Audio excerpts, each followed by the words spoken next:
Okay guys, what we're going to do is talk about multiplying and dividing rational expressions. So, I'm just going to go through some of the examples from the lesson. Let's go ahead and talk about this first one. It says 3 over x plus 2 times 5x plus 10 over 6. And what I want to do is I want to multiply these two fractions. Now, when you're adding and subtracting two fractions, you have to have a common denominator, but when you're multiplying, you do not need a common denominator. All you do is you multiply numerator with numerator and denominator with denominator. But the first thing you want to try and go ahead and do, like in the case of 2/3 times 9/4, well, you could go ahead and multiply. 2 times 9 is 18, and 3 times 4 is 12. But they both divide by 6. 6 goes into 18 3 times, and 6 goes into 12 twice. Well, I could have gotten that much quicker if I just said this. 2 and 4, 2 divided by 4 is 1/2. 9 divided by 3 is 3, so I've got 1 times 3 divided by 2, which is 3/2. And there you go. So when I have this right here, if you can factor anything, go ahead and factor to see if anything cancels out, anything divides out. A 5x plus 10, this quantity has a 5 in common, so I'm going to factor out a 5. And here's what I notice. I've got 3 times 5 times x plus 2 over x plus 2 times 6. Well, when you multiply and divide by x plus 2, they can simplify out. I also know I've got 3 and I've got 6. One in the numerator, one in the denominator, and they both divide by 3, so I'm going to divide 3 by 3 and get 1, 6 by 3 and get 2. Final answer, the only thing I'm left with is 1 times 5 in the numerator, 5, and then 1 times 2 in the denominator, because those divide out to 1. So my answer is 5/2. Okay, on the next one, I've got 2 divided by x plus 4 divided by 10x, which is divided by 3x squared plus 2x. Okay, so when you multiply two fractions, you just multiply across, but when you divide by a fraction, so you learned a long time ago, if I have 2/3 divided by 4, let's go with 9ths again. Yeah, okay. Well, if I divide by 4/9, then what I need to do is undo the division of the fraction in the denominator. So, the way to, if you want to say get rid of it, but the way to undo the division by a fraction is if I do multiply by 9 over 4, but remember I can't just do something to the bottom, I have to do, if I multiply by something on the bottom, I have to multiply by the top as well. And what happens is 4 divided by 4 is 1, 9 divided by 9 is 1, and to divide something by 1, you don't need to write it down. And so at that point, all I need to do is simplify, and we end up with exactly what we started with here. 2/3 times 9/4, the example I had at the beginning, and that is 3/2. Okay?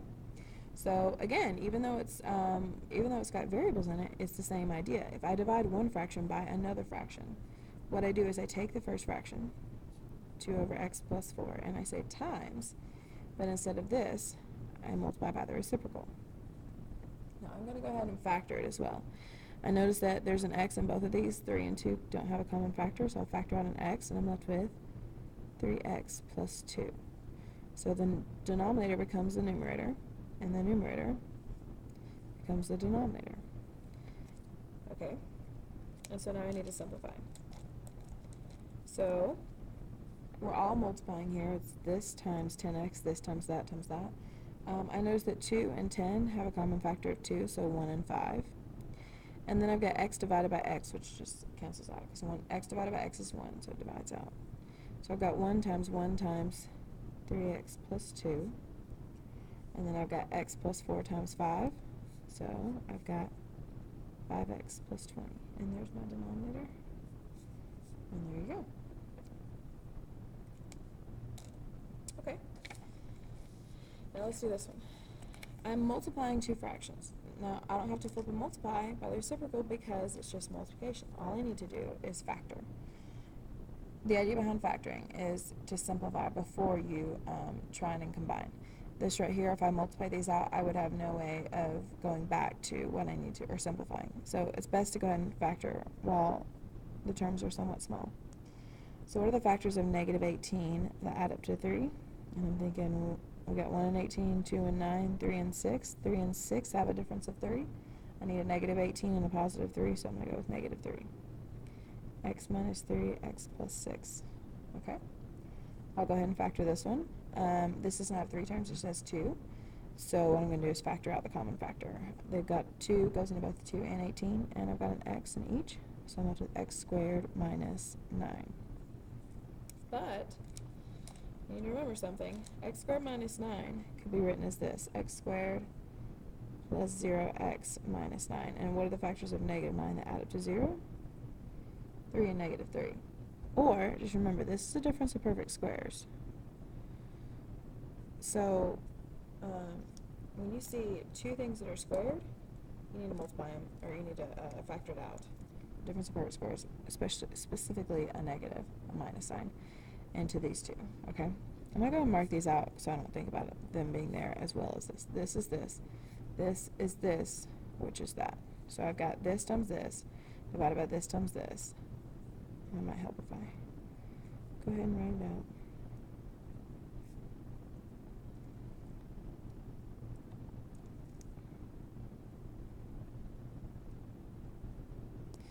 Okay, so there's that first fraction, times 6 and 18, both divide by a 6. So I'll factor out a 6 from there. And I'm left with x plus 3. So I'll put that here. And there's nothing I can do with 5, so I'll just leave it there. At this point, you want to try and simplify. So what I notice is that I've got an x plus 3 on the top and the bottom. I've got an x minus 3 in the numerator and denominator. And 6 divided by 2 is 3 over 1. And I don't think there's anything else I can do. So I'm left with a 3 times x plus 6, which is a 3x plus 18. And I'm left with a 5, a 1, and an x. So just 5 and x, so 5 and x. Okay. Now some people might try to cancel out these x's, but remember, you can only do that. That was multiplication times 18. This is plus 18. We can't do that. So that is my answer. Okay, let's do this one.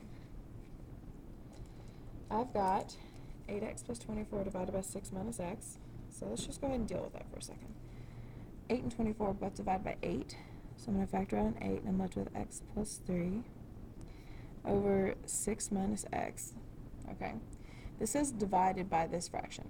But I know that when I divide by a fraction, I'm going to multiply by the reciprocal. So this becomes the numerator. What are the factors of positive 24 that add up to negative 10? And they are, factors are 1 and 24, 2 and 12, 3 and 8, 4 and 6. Now, some people might think 2 and negative 12, because that does add to a negative 10, but it multiplies to give you negative 24. So negative 4 and negative 6 is the combination I need.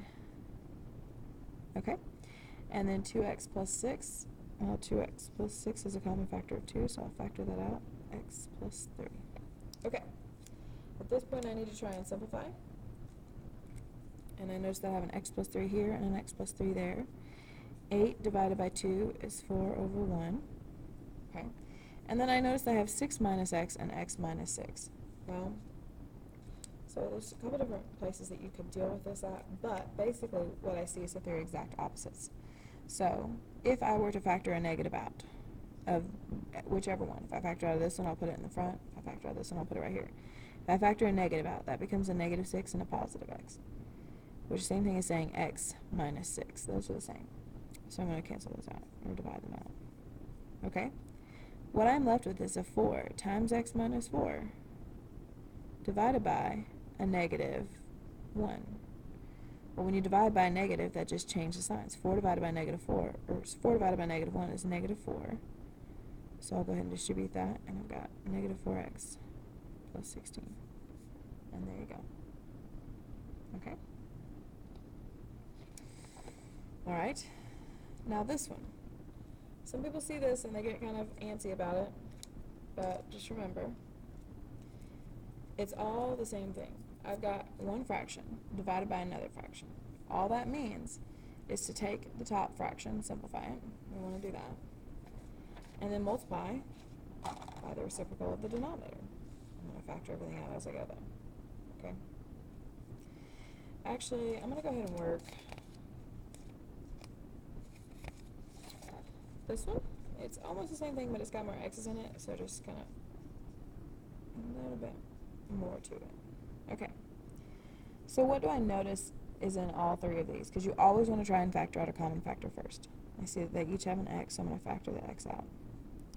So I'm left with x squared minus 10x plus 25. Okay? Now that, I'm not done factoring. I know that that factors too. The factors of 25 that add up to negative 10 are going to be negative 5 and negative 5.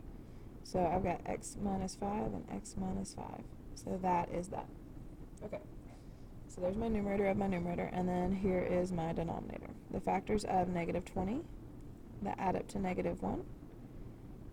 Factors of negative 20 that add up to negative 1 are 1 and 20, 2 and 10, 4 and 5. 4 and 5, I need a negative 1, so negative 5. X plus 4, x minus 5. Okay. Now, here I am dividing by this fraction. Over here, I'm going to multiply by the reciprocal, which means this is in the numerator here, which means it's going to be in the denominator over here. So 3x squared minus 15x has a common factor of 3x. So I factor out the 3x and I'm left with x minus 5. When I factor 3x out of 3x squared, I'm only left with an x. And 15 divided by 3 is 5, and the x is gone. Okay? So that became the denominator, and this is going to become the numerator. So what are the factors of 28 that add up to 11? 1 and 28, 2 and 14, 4 and 7. 4 and 7 add up to 11, so x plus 4, x plus 7. Okay. At this point, all I need to do is simplify. So, let's start talking about what we have in the numerator and denominator. I see an x plus 5 here and an x plus 5 there. An x minus 5, those are both x minus 5, sorry. X minus 5 and x minus 5. X plus 4 and x plus 4. I have a single x right here and a single x right there. X divided by x is 1. So it looks like the only thing I have left in the numerator is x plus 7. And in the denominator I have a 3. And there you go. Okay, so that's just the basics on how to multiply and divide rational expressions. Remember that if you're multiplying, just factor and try to simplify any common factors. And if you're dividing, same thing, but the first step you want to do is multiply by the reciprocal. Okay, there you go.